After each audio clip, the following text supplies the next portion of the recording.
Libra, this is your reading for January 2020. Keep in mind it is a general read, so if it doesn't resonate, please check your moon, rising, or Venus signs. So starting out, I feel this dichotomy between almost hitting the ground running in 2020 and really feeling ambitious, feeling independent, powerful, wanting to charge ahead with your dreams and your goals, especially in the material realm, but then also having the desire perhaps for stability or some sort of connection, a nice bond. I feel for some of you there may be a soulmate around you, and it's this dichotomy between home or choosing myself and forging ahead and just standing alone, going after my dreams, being independent. This could almost be the energy of having certain fears that if you invest or get involved with someone in particular, it will throw you off kilter. Now, it doesn't have to be romantic for all, but I do sense for some of you it is a romantic connection or a soulmate that's around you. And it's almost this dichotomy of, do I want to have this foundation and invest energy here, or do I just focus on my own goals and my own priority? And here we have get creative and reclaim. For some of you, I feel like you're really tapped in creatively. I think January is a great month to explore yourself in terms of your passions, your purpose, your creativity, what you desire. And for others of you, you may have had past relationships that either ended badly, I don't like the term badly, but perhaps had more of a negative effect on you at the ending, and that threw you out of your power. It's that sense that Libra has finally kind of reclaim themselves, has really clear vision and focus, but do I want to invite someone in that could potentially throw me off kilter or throw me out of balance if things either were to go wrong or if they just took too much of my time and energy? And that's the feeling I get. I think January will be an incredibly successful month and very abundant, especially creatively, but there is that energy that there's a part of you that wants connection or wants perhaps someone to share that with. And at the bottom of the deck, we do have the Two of Emotions. So I do see a soulmate union, but I see Libra contemplating, do I want to walk off and have a fresh start on my own, or do I want to have this new beginning with this individual? And with that Page of Voices, for some of you, you may almost be contemplating, watching this individual, just trying to assess what the best outcome is. And I think this is the fear, is a Tower. If you were to, for those who it resonates, if you were to connect with this person or this situation, will it create this Tower moment in my life if things don't go to plan? And that's very much the vibration I'm feeling. And this is kind of shown here where we have independence on one hand, which I think is the energy that Libra is currently in, and nurturer. So it's almost like masculine energy, feminine. For some of you this month, I think you're learning, you may be showing more masculine energy and using more of your masculine energy than you normally would, which is why I'm getting that sense of being super driven, very empowered. But then there's the softer side or the more feminine side to you that is telling you, I want to connect with someone. I want to have that beautiful, I'm hearing like home and hearth, having someone to come home to, having this beautiful foundation. And this is the dilemma during the month of January.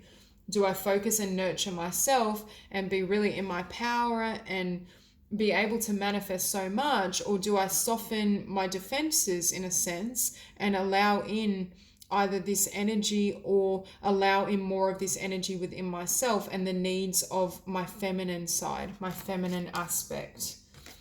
Because I see like almost like fierce, then gentle. And it could be a bit of that energy going back and forth during this month. I do feel for some of you, you've had to liberate yourself. This is my oracle card for the Tower. So you've had to liberate yourself from certain difficulties that may have been caused or triggered from past romances or connections not working out. So it's almost creating this duality of, yes, I want it, but no, I don't want it if it happens like it did last time, and I'll just focus on my work because that's perhaps you feel more secure in that energy. I think for some of you, you may have liberated yourself as well from anything that held you back or suppressed your power. It's that energy of reclaiming yourself, reclaiming your autonomy, your passions, your desires, your own voice. And it could almost be a fear of either merging with someone. It doesn't have to be romantically. It could be in the sense of a creative project or a group or co-workers. And it's a sense of, when I connect with them, is it going to dilute my voice? Am I going to lose my passion, my creativity, and my power from doing so?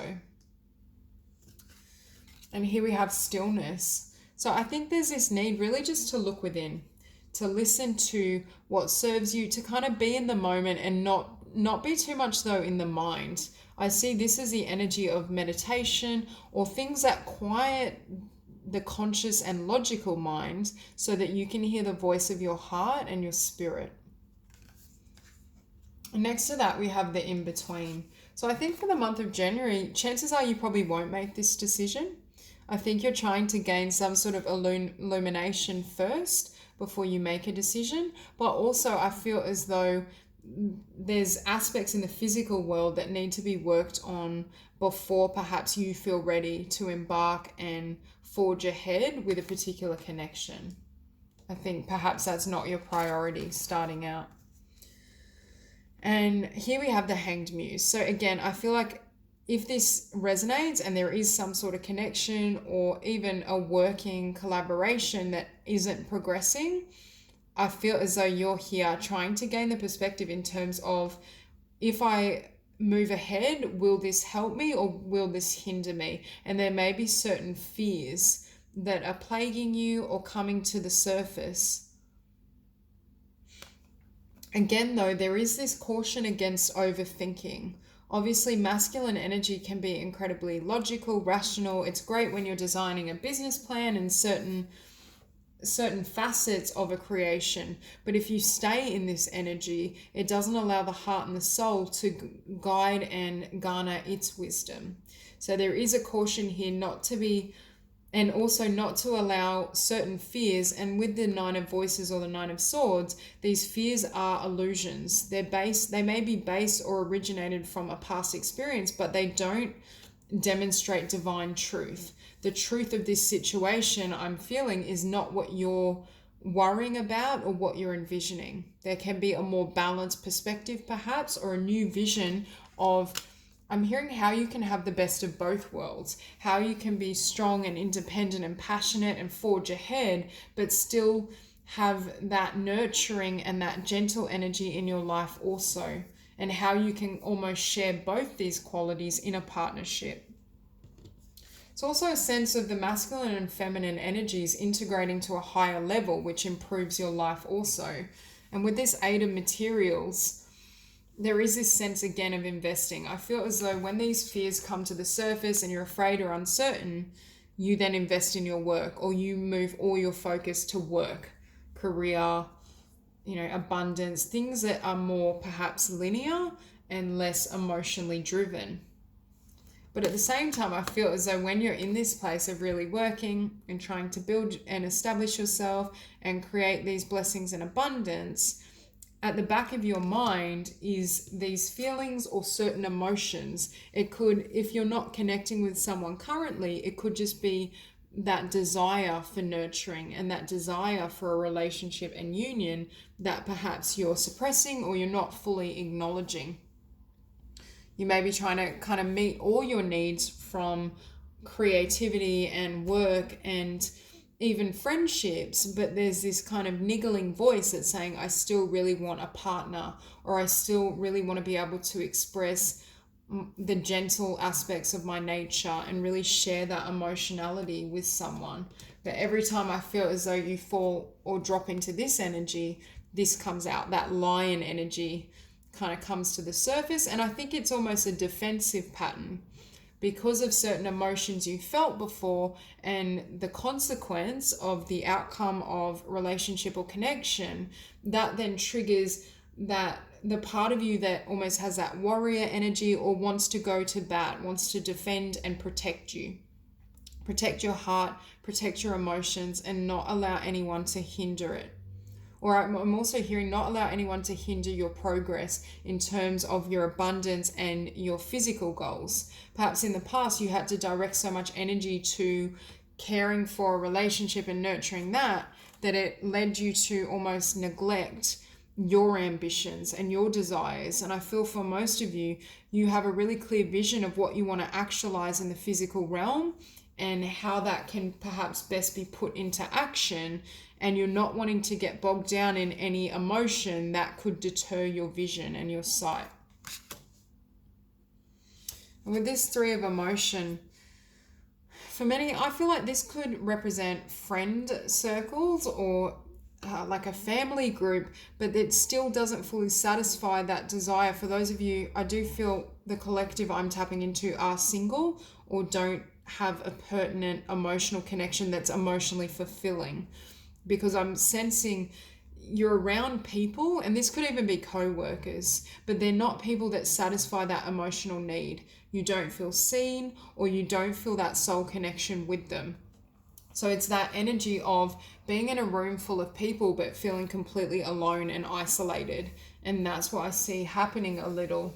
And this could also be as you bring your focus to your vision and your goals in the material realm, you're feeling as though you're not getting your needs met emotionally and spiritually. And that's creating almost this yo-yoing between super masculine, feminine energy, rather than having that kind of balance. But I do think when you go too far into masculine energy, the feminine energies kick in and kind of try to bring you back into the heart space. But I do think January is a month of integration for you, learning how to have both aspects of your being and how to share both sides of yourself with another, either just with a collaboration, co-workers, or with a romantic situation for many of you.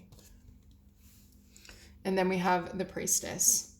So again, it's the balance between having concrete goals and setting your targets in terms of abundance and how you want to manifest things, but allowing spirit to guide how you do so, especially with the Page of Materials. It's almost as though the soul is a major component or aspect of how things come to fruition, and how they come to fruition in the highest and best interest of all concerned.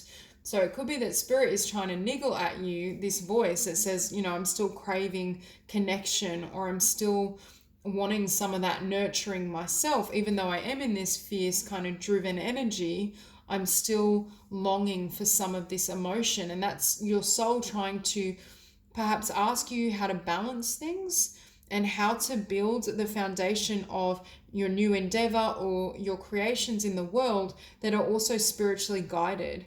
This is the energy of being really driven, ambitious force, and this is being divinely inspired, creating or building from source energy. And next we have the Muse of Inspiration, which is the King of Fire. So for some of you, and we also have the King of Earth. So for some of you, you could be connecting with someone that's either has fire or earth or both in their chart. But I feel as though this is very much Libra's energy. Being inspired, passionate, charging ahead, not taking no for an answer. But I do think there may be someone that's pulling on your heart as well and has that emotional influence, or I feel like you may believe that if you spread your focus and interest, it will dilute your creativity, or it will dilute that enterprising spirit of what you want to build in the world. But in reality, I think you can actually have a blend of both. And again, we see this desire with this Muse of Materials and the Pillar, this desire for stability or a home base or some like a soft place to fall is what I'm hearing. So it's almost as though spirit is saying you can build and actualize this vision, you can have great success and material abundance, but you can also have nurturing, a solid foundation, all these things you desire. It's almost like having your feet firmly planted on the ground and allowing things to emanate and flow from that. I do get the sense for many of you, and you can see with both these individuals, there's this sense of divine partnership or mirroring, and both individuals are strong within themselves in the material world, in their physical lives, and in the sense of independence, but yet they can still come together and join forces and share love, share a connection. And again, if it's not romantic, there's a sense that you can still be very successful and independent in your own right whilst collaborating or while sharing your energy and ideas with another. So that's all I have for you. If this reading resonates, please like and subscribe, and I will see you soon.